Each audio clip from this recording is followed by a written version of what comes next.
तो हाल ही में आपने ऐसे बहुत सारे आर्टिकल्स देखे होंगे जहां लिखा होगा the future of the Indian army. तो इंडियन आर्मी ने टेंडर्स फ्लोट कर दिया कि हमारे सोल्जर्स को चाहिए जेट पैक्स और रोबोटिक म्यूल्स, और जो जो कंपनी इंटरेस्टेड है ना वो अपनी सबमिशन है वो 7 फेब तक कर सकती है। और इससे फ्रेंड जो हमारी आर्मी है ना वो बहुत ही ज़्यादा एडवांस हो जाएगी। स्पेशली हम ये जेट पैक्स हैं इसका इस्तेमाल करेंगे इंडिया चाइना बॉर्डर पे, तो हमारे सोल्जर्स जेट पैक के साथ कुछ इस तरह से हवा में फ्लाई करते हुए नजर आएंगे। और रोबोटिक म्यूल्स क्या होते हैं हम वीडियो में आगे चल के डिस्कस करेंगे। पहले हम जेट पैक के बारे में समझते हैं कि जेट पैक्स क्या होते हैं। तो अभी के वक्त में ना ऐसी वेस्ट में नंबर ऑफ आर्मीज हैं जो कि जेट पैक का यूज करती हैं, जैसे कि यूके की रॉयल मैरीन्स होगी, यूएस आर्मी होगी। और इन सभी के लिए जेट पैक बनाने वाली जो मेन कंपनी है फ्रेंड्स उसका नाम है ग्रेविटी इंडस्ट्रीज। तो हम सबसे पहले उसकी वेबसाइट पे चलते हैं। तो ये रही उनकी वेबसाइट जिसका नाम है फ्लाइट क्लब। ये वैसे तो फ्रेंड्स एक यूके बेस्ड कंपनी है, लेकिन अभी के वक्त ये पूरी तरह से ग्लोबल कंपनी बन चुकी है। और इनके जेट पैक कुछ इस तरह से होते हैं जिसमें आपको कई बार 3 इंजन और कई बार 5 इंजन वाले भी देखने को मिलेंगे, जिसमें 2 इंजन फ्रेंड्स हाथों में रहते हैं और एक इंजन आपकी बैक में होता है जो कि मेनली थ्रस्ट छोड़ता है। और ये जो हाथों में बूस्टर लगे हुए ना ये मेनली बैलेंस के लिए होते हैं, क्योंकि फ्रेंड्स होता कि नॉर्मली जब हम ह्यूमंस की बॉडी को पीछे से थ्रस्ट पड़ती है, पीछे से प्रेशर पड़ता है ना, तो हमारे हाथ नीचे को जाते हैं।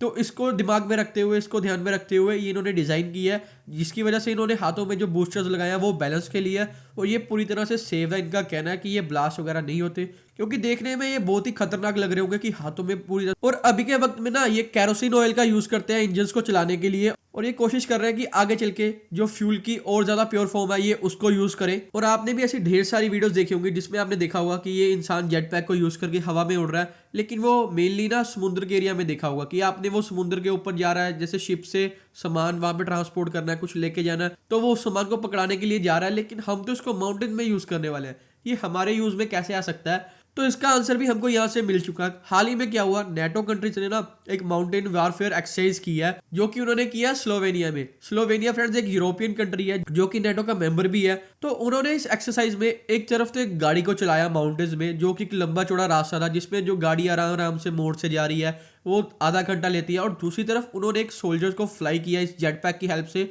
जो कि 4-5 मिनट के अंदर अंदर अपनी जगह पे पहुंच जाता है। तो इनकी जो एक्सरसाइज थी ना वो यहाँ पे सक्सेस हो चुकी है। तो नेटो के सोल्जर्स इस चीज को देख के बहुत हैरान थे कि इससे हम कितने इजीली फ्लाई कर सकते हैं, कितनी जल्दी ट्रांसपोर्टेशन कर सकते हैं, जिसको आधा घंटा लगता है वो हम 4-5 मिनट में कर सकते हैं। लेकिन फ्रेंड्स इसकी ना कुछ लिमिटेशन भी है, जैसा कि आप इसको सिर्फ 4 मिनट तक ही आराम से उड़ा सकते हो, उसके बाद आपको इसको उतारना पड़ेगा, आपको थोड़ा रेस्ट या रिफ्यूलिंग करनी पड़ेगी। तो इससे आप जो सिर्फ शॉर्ट डिस्टेंस है आप उसको कवर कर सकते हैं। ऐसा नहीं है कि आप एक स्टेट से दूसरी स्टेट में जा सकते हो, स्पेशली इंडिया जैसी कंट्री में।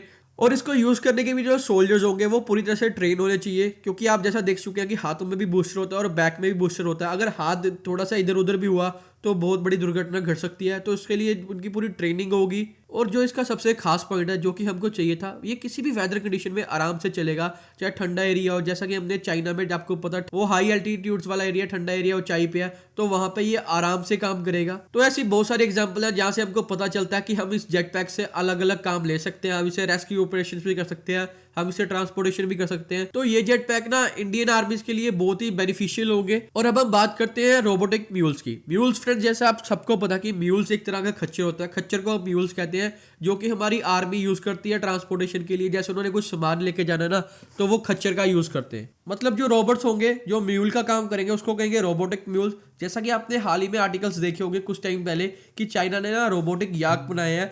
तो यहाँ पे उन्होंने कुछ इस तरह की वीडियो शेयर की थी कि जो उनके रोबोटिक याक्स है ना, जिसका सामान होता है, जो उनका जरूरी सामान होता है, वो उसको कैरी कर सकेंगे, उसको अपने साथ लेके जा सकेंगे, ताकि सोल्जर के ऊपर जो वेट का बर्डन है वो कम आए और वो अच्छे से परफॉर्म कर पाए। तो अब से हमारी आर्मी भी रोबोटिक म्यूल्स का यूज करेगी इंडिया चाइना बॉर्डर पे ट्रांसपोर्टेशन के लिए, जिनको किसी भी वेदर में यूज करना बहुत ही ज्यादा आसान होगा। और ऐसी बहुत सारी कंट्रीज हैं जो रोबोटिक म्यूल्स बनाती हैं। एशिया में भी ऐसी बहुत सारी कंट्रीज हैं। तो हम किसी कंट्री से परचेज करेंगे, वो अपनी बिडिंग करेंगे, लेकिन चाइना यहाँ पे खुद बनाता है इनको। तो यहाँ पे ना मैं ये पॉइंट ऐड करना चाहता हूँ कि हमारी कंपनीज को भी ऐसे इनोवेशन के बारे में सोचना चाहिए कि जब भी हमको कोई ऐसी चीज़ की जरूरत पड़े तो हमें वेस्ट की तरफ ना देखना पड़े, हम खुद ऐसी इनोवेशन करें, हम खुद अपना दिमाग लगाएं, ताकि हम खुद अपनी कंट्री से ऐसे जो रोबोटिक म्यूल्स हैं इनको परचेज करें। तो इसको लेकर ना आगे चल के बहुत सारी न्यूज़ अपडेट आएंगी कि हमारे जो जेट पैक है हम कहाँ से परचेज करेंगे, उसकी ट्रेनिंग क्या होगी।